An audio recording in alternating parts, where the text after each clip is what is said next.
Well, welcome back to my study. Have another poem for you today, of course. This one is again from William Wordsworth. Just a great poet, and this one is also about a butterfly. He loved to write about those little things, and I love to read about those little things. I hope you do too. But he was the co-founder of the Romantic movement within poetry. Him and Samuel Taylor Coleridge, actually, they were friends, so it makes sense. And both of them love to be out in nature. They love to observe the fine little details that most of us miss, and that's what made them great poets.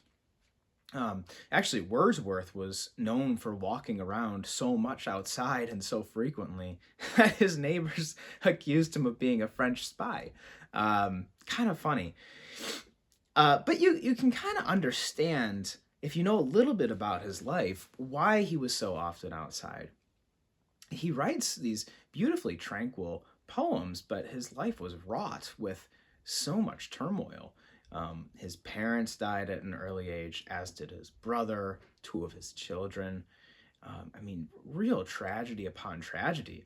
And somehow he found joy in all of it. And not only found it, but captured it. He bottled it up and gave it to us in a little time capsule, so we can peek in on his inner life and see what he's thinking about. Today, I'll be reading to you To a Butterfly, and we'll digest some of this together. Here we go. I've watched you now a full half hour, self-poised upon that yellow flower. And little butterfly, indeed, I know not if you sleep or feed. How motionless! Not frozen seas, more motionless. And then what joy awaits you when the breeze hath found you out among the trees and calls you forth again. This plot of orchid ground is ours. My trees they are, my sister's flowers. Here rest your wings when they are weary. Here lodge, as in a sanctuary. Come often to us, fear no wrong. Sit near us on the bough. We'll talk of sunshine and of song, and summer days when we were young, sweet childish days that were as long as 20 days are now. Doesn't that just ring of Middle Earth to you? It sounds like something that the elves would say, actually, in some of their great songs. So, first thing to note, he's slowing way down. I mean, when's the last time you took a full half hour to do anything so single-minded as watching a butterfly? And he's just simply admiring it. There's something to be said about simply admiring a thing for what it is. We're always chasing the highest goods.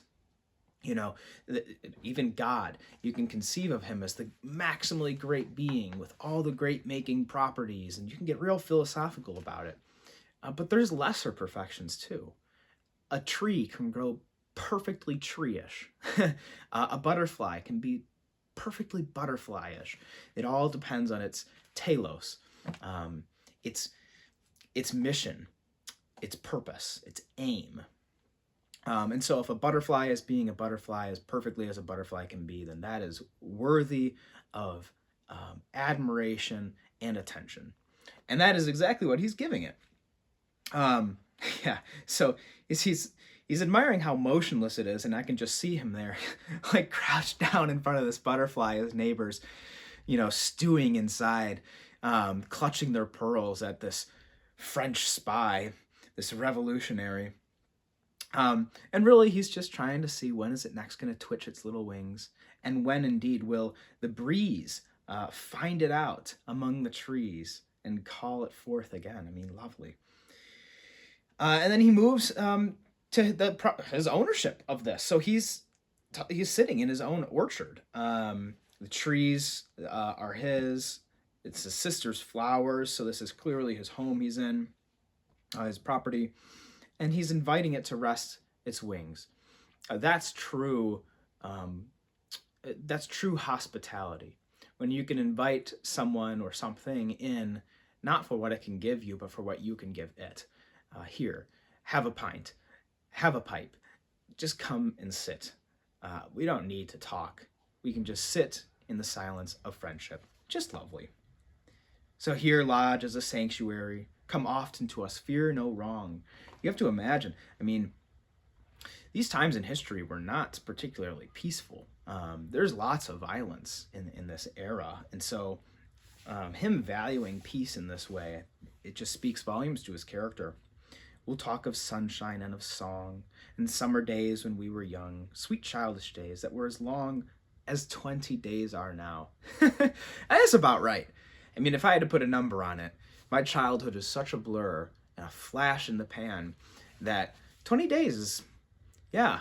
I mean, if I put all together my core memories from my youth, I think it's about 20 days lived. I mean, he just really hit the nail on the head there. So returning to that past is so precious. It's, again, a time capsule. So I hope you really enjoyed that poem. I will definitely be reading to you more from this.